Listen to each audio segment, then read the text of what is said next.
Trust in the Lord with all your heart, and lean not on your own understanding. In all your ways submit to Him, and He will make your path straight.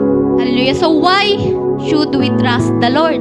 Hallelujah. We should trust the Lord because He is trustworthy. And the purpose of this test are not to make you suffer, but the purpose of this test is to train you to trust the Lord more.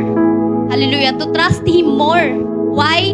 Because God knows na maraming problems in the future that you need to handle.